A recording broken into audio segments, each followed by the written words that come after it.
This video is part two of transfers, sending transfers from a store to the warehouse. We showed you in a previous video how to do the transfer at the store. This portion of it is going to be how to receive that transfer at the warehouse. So before I go into it a little bit, let me first make a comment in that receiving the transfer at the warehouse is really a two-step process. The first process is going to be to really receive that merchandise in to the dock. The second will be really a second type of receiving where we're going to generate the put away transactions for the merchandise that we receive. And that's going to send out the tasks out to the people on pickers and in the warehouse to let them know that there are things here to be put away at the door that we're working. So, with that said, let's do this. To do this, first of all, we are at the location we're at. We're down here at the store, at the warehouse, I mean, and we enter store-to-store transfers right here, and enter our code, and then the transfer we're going to be working on, which is 915699.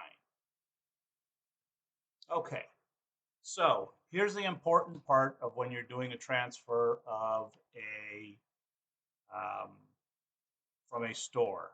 We need to let the system know that what we're receiving here is going to be coming coming from a transfer and not from receiving, let's say, of a vendor delivery. So to do that, the first thing we want to do is right down here, this button that says Scan to Reg. That means we're going to treat this like it's a transfer from a store. So as I click that, it's going to ask me, are you sure you want to change to regular receiving? So that's what we're calling it, regular receiving. I'm going to say yes.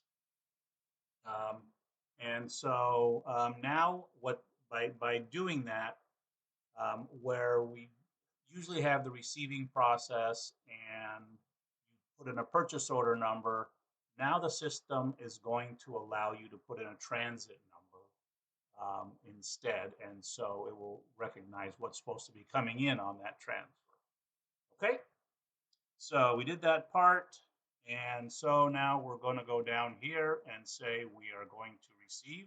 Again, this is going to be the first part. Remember, it's going to be a two-part process here. And here it's showing us what's on that transfer. We've got 3 pieces that were ordered, 3 pieces picked, and we're going to receive 3 pieces. Okay, so where is receive transfer? There it is. So I'm going to click on this button here to receive the transfer, and the receiving is completed. So that transfer is now done. As you can see here, it changed the status from in transit to completed, and that completes the first portion of the two-part process. Okay, now we're going to get out of this store-to-store transfer screen, and now we're going to receive this as if it were coming from a vendor. We're going to go to that quick receive screen that we do our receiving with. Quick receive merchandise.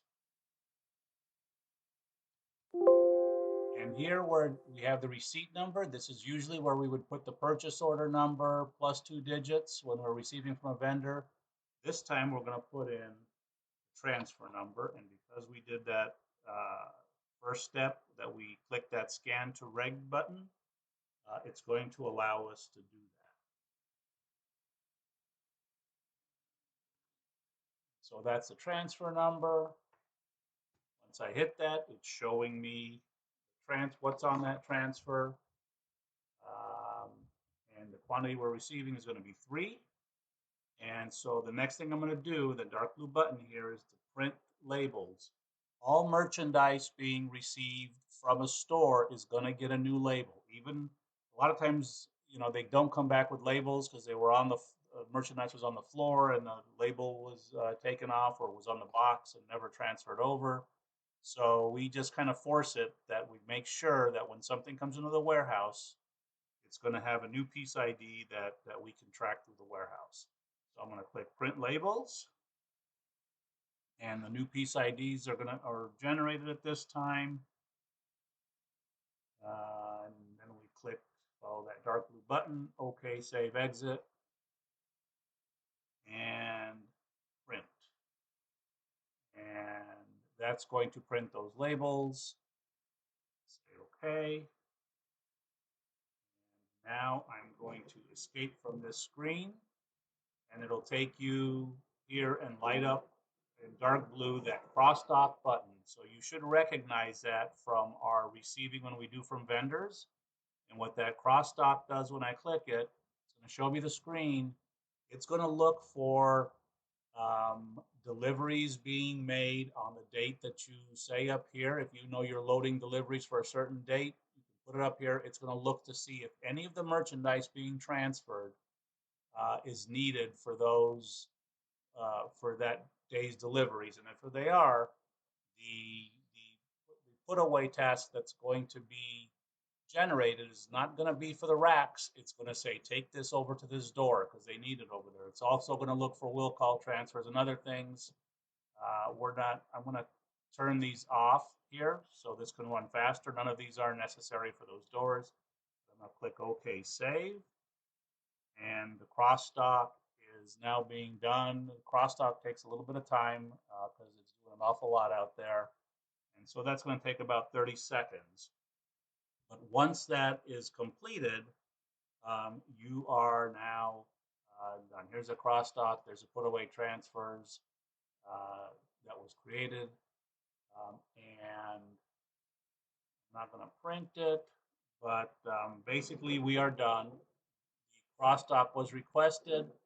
So what happened there was the tasks were sent to the people that do the put away, and you can see that it's telling you here that one put away transfer was created, and so now the people that are working the warehouse should get this on their scanners that there are 3 pieces at the door to be picked up and put away. That's it. That's how we do the receive a transfer